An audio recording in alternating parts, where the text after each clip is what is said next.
8h, 9h, l'actu c'est toi, avec Adil Farkan sur Beurre FM. 8h24 dans l'actu c'est toi, et je vais accueillir donc mon second invité. Il s'agit de Farid Debba. Farid Debba, bonjour.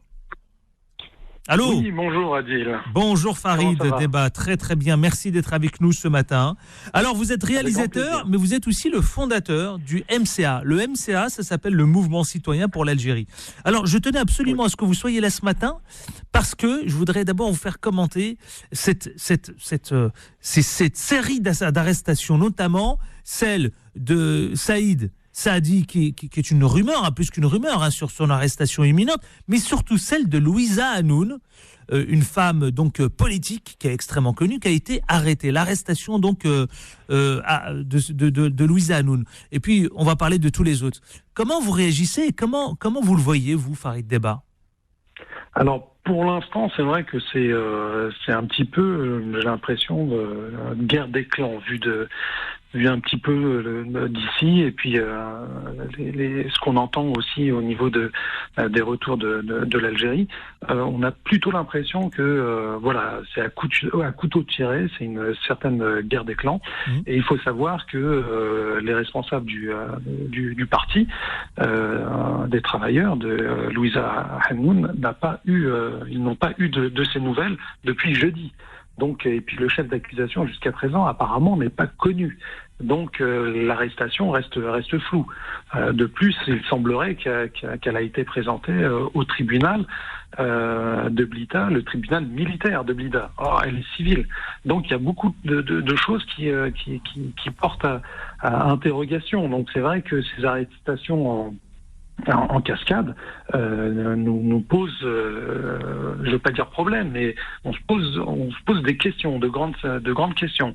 Donc il faut savoir qu'à l'heure actuelle, dans l'œil du cyclone judiciaire, donc vous l'avez dit, il y a Louisa Hanoun, il y a aussi Khalida Toumi, donc l'ancienne ministre de la Culture. Il y a eu les arrestations des frères Kouninef, donc les grands entrepreneurs algériens, bien sûr de la première fortune algérienne, Issa Brerab aussi, qui a été arrêtée.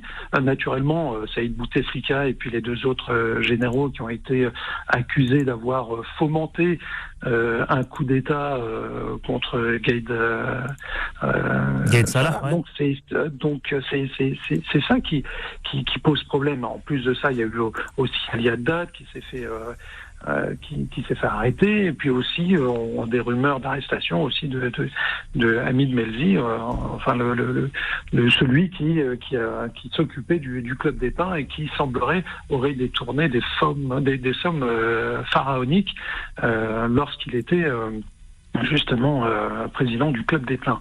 Donc toutes ces arrestations, à quoi ça rime? Peut-être que c'est une volonté de Gaïd Salah de pouvoir faire, on va dire, le ménage, et de se présenter comme, on va dire, le chevalier blanc qui arrive sur sa monture pour un petit peu débarrasser l'Algérie de toute cette vermine. Mais au-delà de ça, enfin lui-même est dans on va dire, est dans le collimateur de la population algérienne. Certains craignent des atteintes aux libertés politiques. Vous le partagez ? Après, ce qui est problématique, c'est à l'heure actuelle, il n'y a pas justement communication sur les chefs d'inculpation. Voilà, donc c'est plutôt le flou total au niveau de la justice. Après, bien sûr, lorsqu'il y a des arrestations arbitraires, ça pose problème. À l'heure actuelle, je veux dire que c'est un petit peu trop tôt. Il faudrait peut-être interroger les avocats de ceux qui se sont fait arrêter pour savoir s'ils ont accès au dossier. Naturellement, ils devraient avoir accès au dossier. Si les chefs d'inculpation sont conformes à la loi, parce qu'il y a des chefs d'inculpation qui ne peuvent pas faire en sorte que justement on puisse garder en détention une personne, quelle qu'elle soit. Donc il y a beaucoup de choses comme ça qui posent problème. Et à l'heure actuelle, on n'a pas ces réponses. Donc après. Moi derrière, j'ai pas les dossiers, donc est-ce que je vais dire Louisa Hanoun, il semblerait qu'elle a été convoquée en premier lieu comme témoin assisté. Voilà, il semblerait. C'était ça, c'est sa convocation. Après, je n'ai pas les papiers sous les yeux, je n'ai pas accès à ces informations. Mais il semblerait que ce soit ça. Et qu'ensuite, elle a été mise en détention. Donc bon, Le problème, c'est quand on voit tout ça un petit peu éloigné de la situation, on n'a pas tous les papiers en main, on n'a pas toutes les informations entre les mains, donc c'est difficile de se prononcer. Peu importe l'inculpation, peu importe la situation. Pour l'instant, je vous le dis sincèrement, mon cher Adil, moi je suis, tant qu'il n'y a pas une condamnation, tout citoyen est présumé innocent. En tout cas, elle-même, elle dit... La vindicative du peuple qui veut quand même que des têtes tombent. Que ce soit Saïd Bouteflika, que ce soit les généraux Tartag ou Toufik, ou même l'ex-président Abdelaziz Bouteflika. Mais tant qu'il n'y a pas de jugement, tant qu'il n'y a pas de condamnation, toutes ces personnes sont présumées innocentes. Ça, il faut le savoir. Et le fameux youtubeur, vous savez, on parle de lui aussi, Brahim Lami, qui est devenu une icône de la révolution pacifique. Lui-même a été arrêté hier par les services de sécurité. Est-ce qu'il y a un signal qu'on doit comprendre ? Alors, à partir du moment où on commence à toucher de façon arbitraire tout ce qui est, on va dire, lié à la presse, donc ça commence à poser effectivement problème, mais pas par rapport à son statut, mais par rapport au chef d'inculpation. Qu'est-ce qu'on lui reproche à cet individu, comme à tous les autres, c'est exactement la même chose. Après, l'instruction, comme on dit, elle est secrète.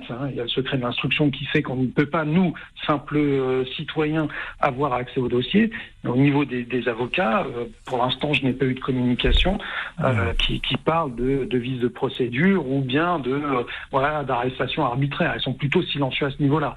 Mais par rapport à ce youtubeur, c'est sûr que si il a été arrêté parce que c'était un sort de lanceur d'alerte ou que c'était une icône de la révolution du sourire, ça pose effectivement un problème. Et puis là, Gaël Salah, il commence à prendre une tangente pas très glorieuse. Donc, à mon avis, il faut suivre de près cette histoire. Il faut rester aux aguets, très vigilant de ce qui se passe et continuer la mobilisation. C'est véritablement ça qui fait que, à l'heure actuelle, on a tous ces chamboulements, toutes ces arrestations en cascade.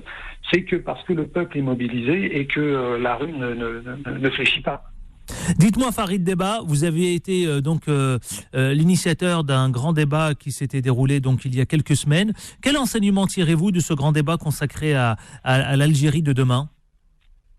Écoutez, ce que j'ai pu remarquer, c'est que les Algériens, le peuple algérien, nous tous, nous avons besoin de nous exprimer. On ressent véritablement que depuis 62, il y a eu, comme qui dirait, une certaine omerta par rapport à toute la volonté du peuple à s'exprimer, à dire les choses. J'ai l'impression que c'est une psychanalyse géante où chacun est là pour un petit peu s'exprimer, mais à tout va. Mais c'est pas plus mal, on a besoin de ça à l'heure actuelle.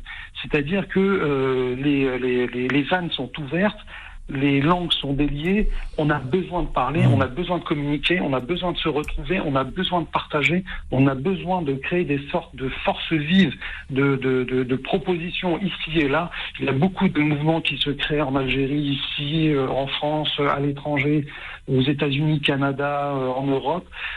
Beaucoup de collectifs également qui se créent, mais qui en plus se fédèrent entre eux, et ça prouve véritablement que le peuple algérien renoue avec cette volonté véritablement de s'inscrire dans une construction politique de l'Algérie de demain. Et ça fait véritablement plaisir. C'est un élan d'espoir qu'il ne faut pas, on va dire, laisser retomber. Il faut continuer. Il faut que tout Algérien reste mobilisé, reste aux aguets, et toujours dans la paix et la sérénité. C'est important. Farid Debba, vous-même, qui êtes donc le fondateur du mouvement citoyen pour l'Algérie, est-ce que vous continuez à appeler à manifester, notamment sur Paris et dans les différentes principales villes de France, comme en Algérie, tous les vendredis, on vit ça maintenant depuis le 22 février. Est-ce que vous continuez à mobiliser, évidemment, tous celles et ceux qui doivent se retrouver? Toujours. c'est important de se mobiliser, c'est important de montrer que comme quoi le peuple est là et je ne vais pas dire qu'il parle que d'une seule voix, puisque ce n'est pas le cas, mais actuellement que le peuple, la puissance du peuple est dans la rue. Ça, c'est important. C'est ça qui fait véritablement levier. Maintenant, peut-être trouver un moyen de faire en sorte que toutes ces voix qui s'élèvent puissent essayer de transiter vers des propositions concrètes. Ça, c'est un autre problème. C'est on va dire un autre débat, parce que je vois pas de problème là-dessus.